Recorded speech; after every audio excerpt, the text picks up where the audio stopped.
Jaco est là, donc qu'est-ce qui nous manque après?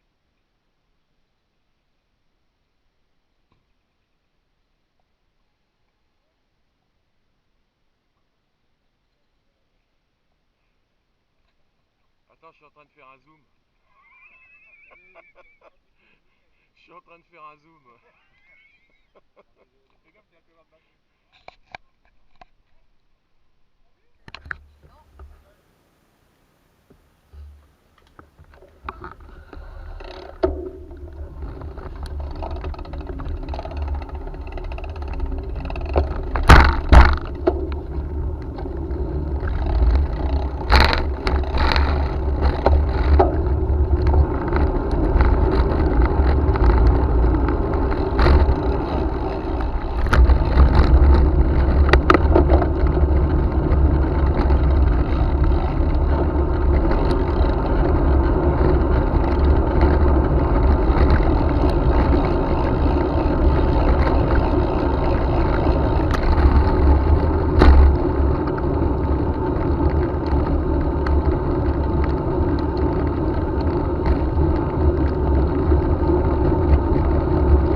Ah bah oui, c'est du Moyen-Âge. Hein.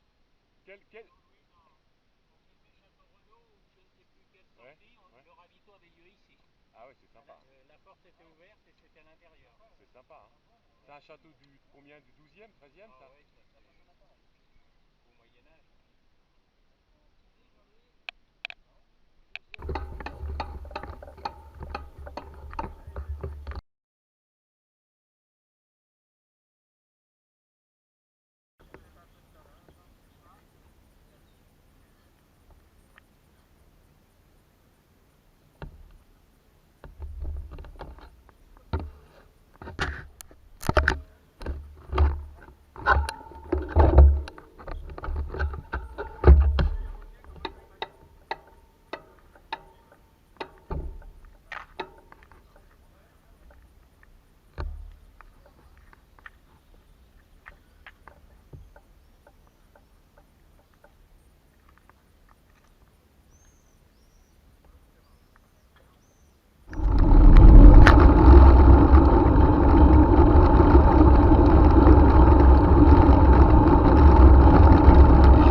barres parallèles. Donc le tunnel, ça c'est connu dans ce tunnel par l'entrevue de Montoire.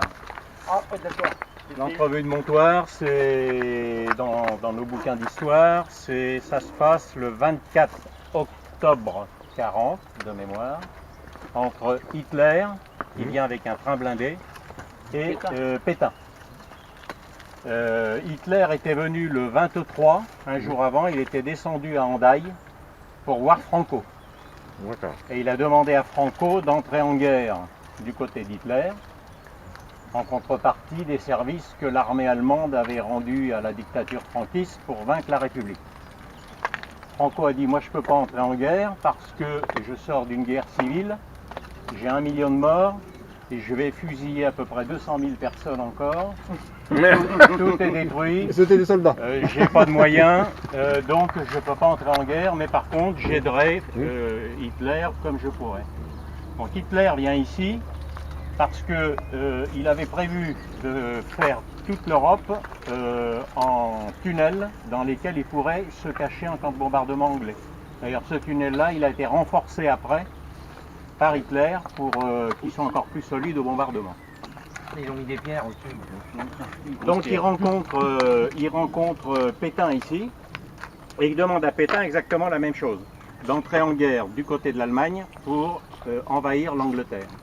Pétain dit moi je peux pas parce que le pays est détruit, j'ai 100 000 morts quand même lors de votre attaque et j'ai presque 1 million de prisonniers en Allemagne. Donc il faut me libérer tous les prisonniers et comme ça je reconstitue une armée. Il faut me permettre de ne pas payer de charges d'occupation. Il faut savoir que la France payait en euros actuels 2 milliards d'euros par jour à l'Allemagne pour l'occupation allemande. Par jour. Ah bon? Donc la France était exsangue. Donc Hitler dit non. Alors Pétain dit la chose suivante, je veux bien entrer en guerre contre les Anglais, mais par contre en Afrique. Parce que les Anglais vont me piquer les colonies. Il faut savoir qu'à l'époque, la France occupait le Maroc, l'Algérie, la Tunisie, le Liban. Tout cela faisait partie de la puissance française, plus l'Afrique noire. Donc les Anglais, eux, voulaient, avec la défaite française, récupérer toutes ces colonies, puisque les Anglais étaient en Irak déjà. Donc vous me laissez faire la guerre aux Anglais, mais en Afrique. Donc ce qui a été accepté par Pétain, et en contrepartie vous me libérez des soldats, il en a libéré quelques soldats, peu de soldats, et Hitler a exigé que l'or que les Belges avaient rapatrié en France lors de l'invasion de la Belgique, pour le sauver, il y avait 500 tonnes d'or. Hitler a dit, moi vous me donnez les 500 tonnes d'or belges, en plus de... Mais je maintiens les paiements à voir. Et par contre, Pétain s'engage également à faire la chasse aux Juifs, donc à les répertorier et à les envoyer. C'est le début de ce qu'on va appeler la collaboration. Donc qui va coûter la vie au Premier ministre et donc Pétain qui sera ensuite enfermé d'ailleurs dans la région de Pau. Donc voilà pour l'histoire du... Là, mais il est venu quand même ici. Il est venu ici, ils se sont salués ici. Il y a le poignet de main. Dans tous les bouquins d'histoire, on voit Pétain qui serre la main à Hitler. Et les discussions, c'est ce que je viens de dire. C'est dans l'honneur et pour maintenir l'unité française, une unité de 10 siècles, dans le cadre d'une activité constructive du nouvel ordre européen, que j'entre aujourd'hui dans la voie de la collaboration. Ainsi, dans un avenir prochain, pourrait être allégé le poids des souffrances de notre pays, améliorer le sort de nos prisonniers, atténuer la charge des frais d'occupation.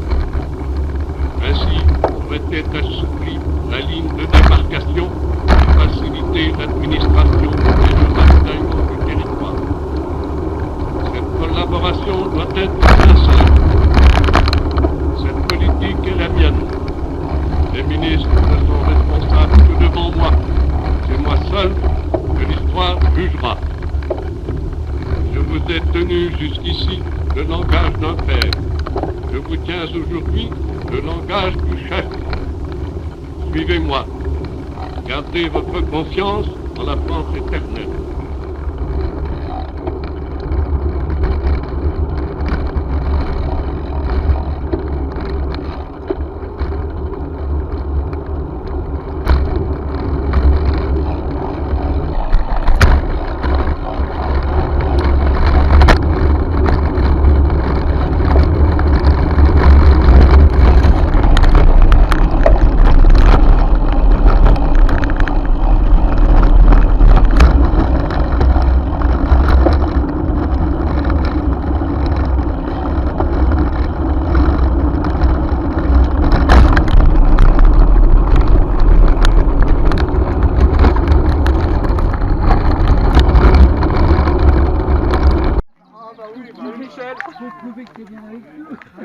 Salut Francis. Ça va? Bon, ça va, vous êtes pas paumé? Non, impeccable. Bon, ça a monté ou pas? Il y a des courbes ou pas? T'as rien oublié, ça? Et puis après, il va... De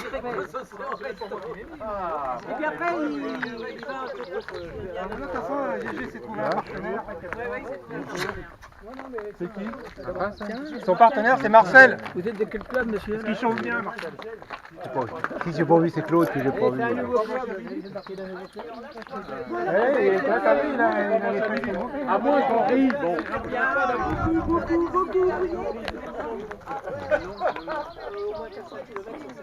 On en a défendu, mais s'ils sont comme ça, là. Il paraît que vous avez choisi un parcours vachement montagneux.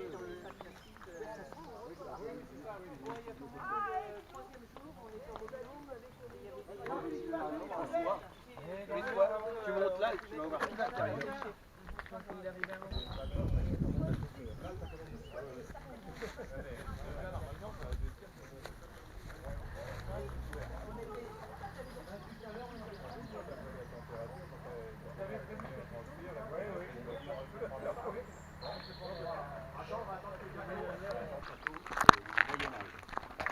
Alors le père de Ronsard était garde du corps du roi.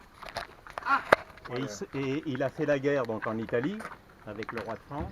Et quand il est revenu d'Italie, là-bas il a été estomaqué par le fait qu'en Italie, il n'y avait plus du tout de château de Moyen-Âge pratiquement. Ça, le château de Moyen-Âge, c'était bon quand on se faisait la guerre avec le voisin qui était à 20 km de là, ou avec pour se protéger des troupes un peu sauvages. Donc on s'enfermait et on se protégeait. Par contre, à la Renaissance, on ne fait plus la guerre entre voisins, on se fait la guerre plutôt entre États ou entre grandes régions. Et à ce moment-là, le château de Moyen-Âge devient un château d'habitation. On ouvre, on perce des fenêtres, on donne de la lumière. Et le père donc, de Ronsard a retravaillé le château pour le faire ce qu'il est là. Et Ronsard est né ici, il a vécu ici jusqu'à 12 ans. Il est né ici. Donc son père voulait en faire un militaire, mais comme il était gringalet et il pesait 50 kilos, il faisait peut-être pas trop le poids. Un curé, ils n'avaient pas la foi. Donc il s'est dit, bon bah on va le laisser un peu se balader, et il est devenu poète. Alors dans tous les bouquins, on nous peint un Ronsard comme un espèce de vieux, on le voit en barbe et tout ça, mais en réalité c'était un chaud lapin Ronsard. C'était un sauteur, un homme à femme. Et donc il a écrit un certain nombre de bouquins, dont un qui a fait un scandale terrible puisque l'Inquisition a brûlé le bouquin, le Parlement de Paris a fait arrêter Ronsard, ça s'appelait les Feuillastres. Alors pour ceux qui ont fait du latin, je pense que tout le monde est allé en latin, a fait son bac latin. Moi, en lapin. Je connais bien.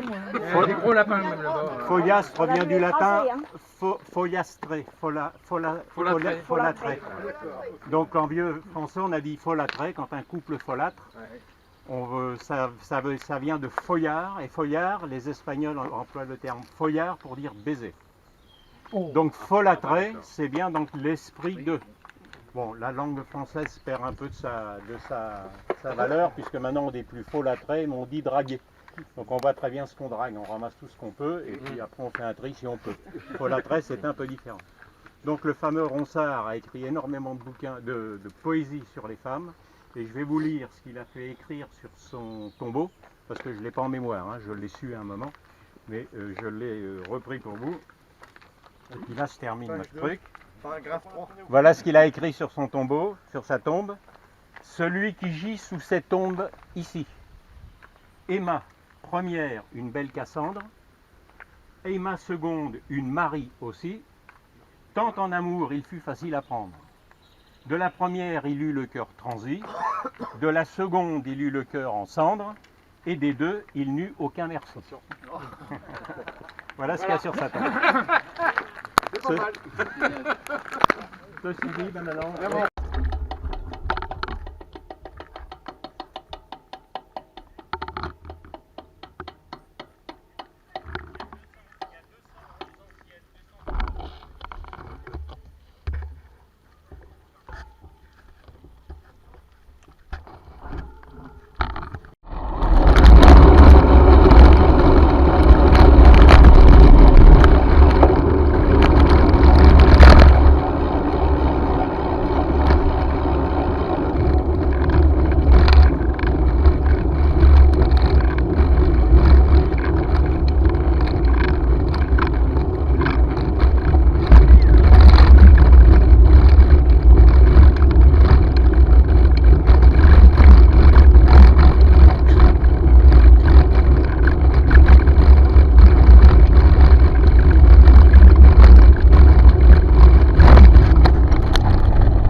Oh, les faux plats, ils me font mal, moi. Oh, mais putain, j'en peux plus, moi.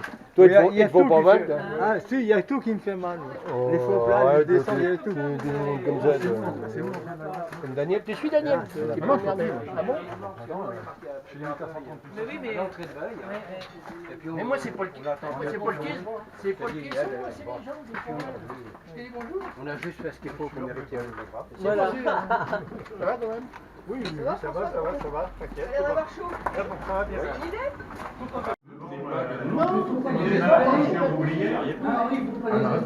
Dans le bourg, oui. Dans le bourg, Je disais à Michel, je suis assis à la droite de Dieu. Vous étiez avant à gauche, le long de la gare. c'est pour ça il était tombé. Quand c'est plat, ça me va mieux. Non, mais quand on a mangé à côté. François, il a fait. Je crois qu'il avait parlé de ça. Ce jour-là, il est tombé. Tu veux chanter, Maintenant, Vas-y, chante, là. Ah, François, tu fais. je partirai.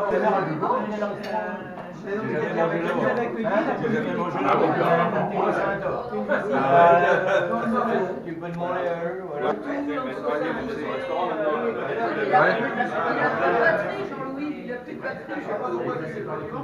J'aimerais bien t'arriver à minuit.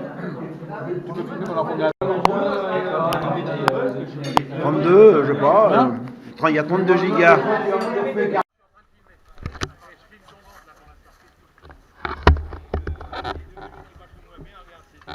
Ah